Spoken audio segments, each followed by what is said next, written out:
nazala mtoto na njo sasa wa mwisho mweniko naye.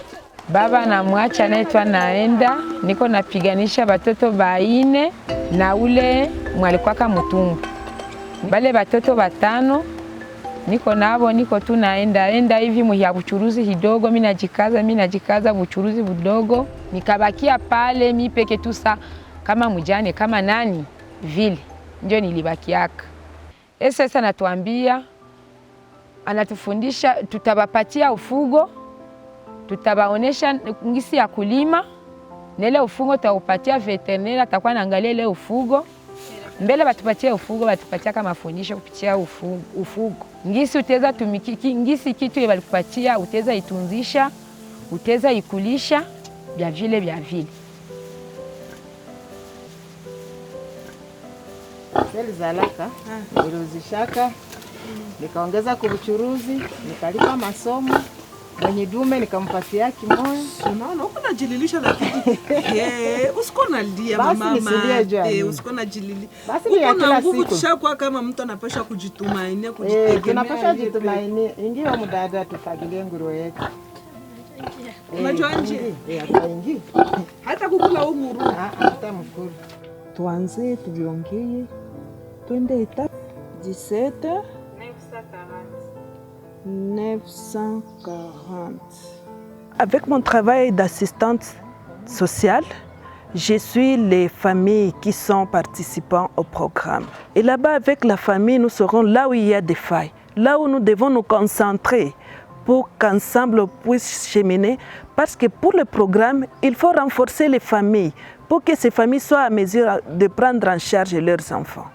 Maintenant, là où on va voir qu'il y a des fois, ici c'est au niveau de santé. Par exemple, je peux dire au niveau de santé, on trouve qu'il y a des difficultés d'accéder aux soins de santé. Nous, ensemble, on définit des objectifs. Que doit faire le programme, que doit faire la famille, pour qu'ensemble, on chemine ensemble avec la part des SOS et la part de la famille pour que ces enfants-là, pour que la famille soit à mesure d'accéder aux soins de santé de qualité.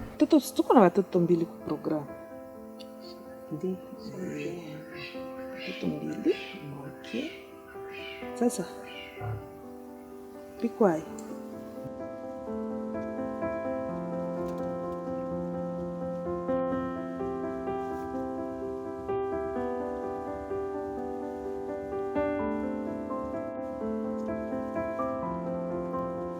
je prends par exemple pour les moyens de subsistance, on regarde ce que fait la famille, quels sont les revenus de la famille, comment ils accèdent à leurs revenus.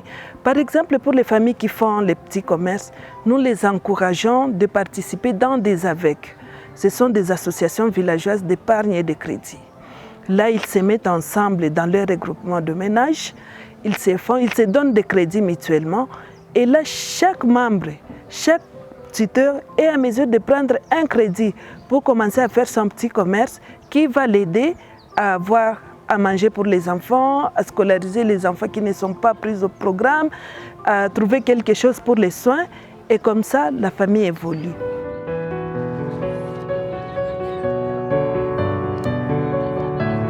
Je réponds au nom de Daniel. Je suis le troisième fils de la famille.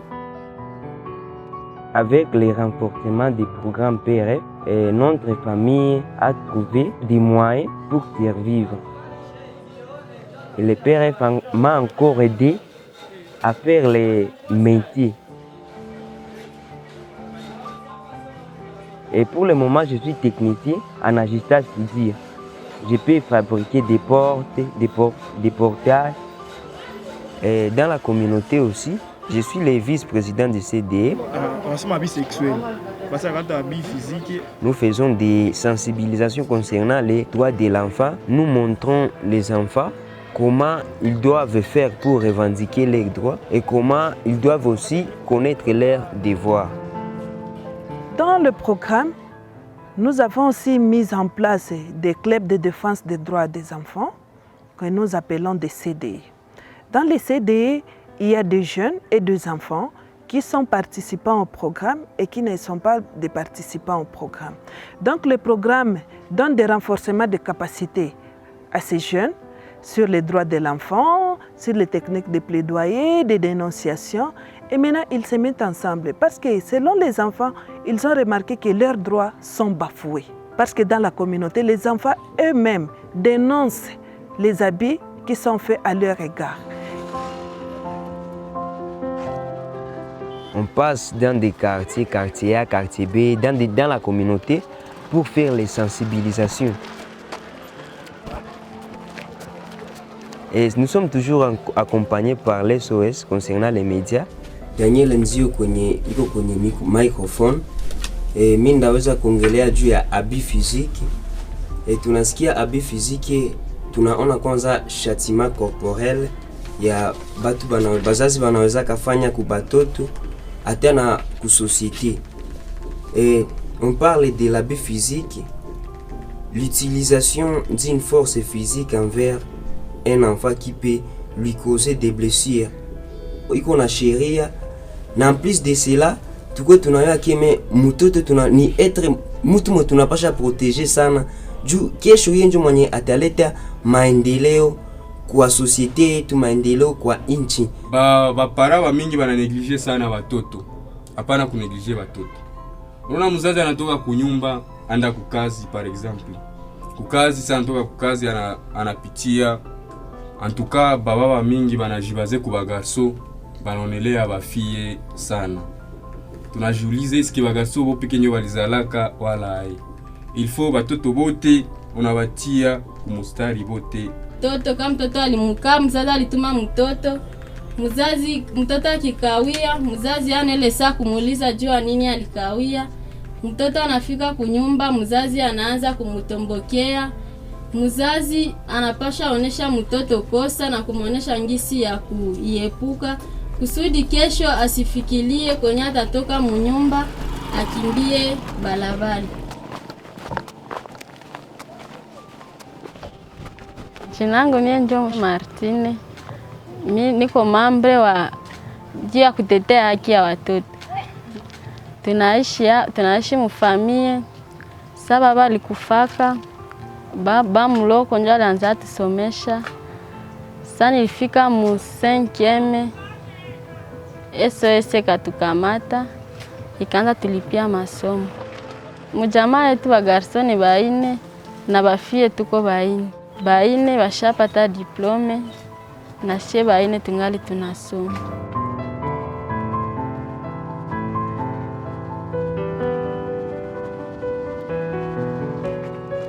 Tunaenda nafanya sensibilisation mu makartie kuma masomo. Tunabebaka hii watu ya image, tunakutana koko kikundi ya mingi ama batoto, tunana na basensibiliser juu ya madroit. Kisha wanatuambia tuwaoneshe jinsi wanapashwa fanya juu waheshimie droit zao.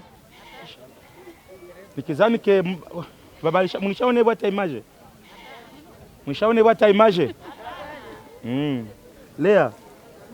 Asa hii bwata image kupitia hapa inasema nini? Muhe independence, muhe nzima lipizi. Ajira akajira ahali omu jire okulingo. Bulialira au kulaliro mwali ajiro yumwana halalira kurali kumuhanula kulikumurabala omubugamba bwihondo ahali sasa mu masomo rwana huna hali mwalimu akajiro mwana anti halalira ana muhachiri pinisho chiru akorope isomo ana muhepinisho chiru akorope wese edi chiru ajire byayanzika pour bi murabale omukalamo kirondo. Je m'appelle Onodeheri, président CDN Chécha. SOS m'a donné les AGR, m'a donné l'élevage là-bas, j'ai les chèvres là-bas. SOS m'a donné le carburant. Alors avec le carburant là-bas que je vends, ça m'aide d'avoir quoi manger un peu. Auparavant, j'étais supporté avec ma mère et mon père. Bon, ma mère qui avait peu de moyens, elle était vendeuse de frétés. Mon père, il était sans emploi. Alors, j'ai perdu ma mère en 2006. J'ai perdu mon père en 2018. On a laissé ici avec. avec mes soeurs, avec mes frères ici. Nous restons nous seuls. Aucun réconfort.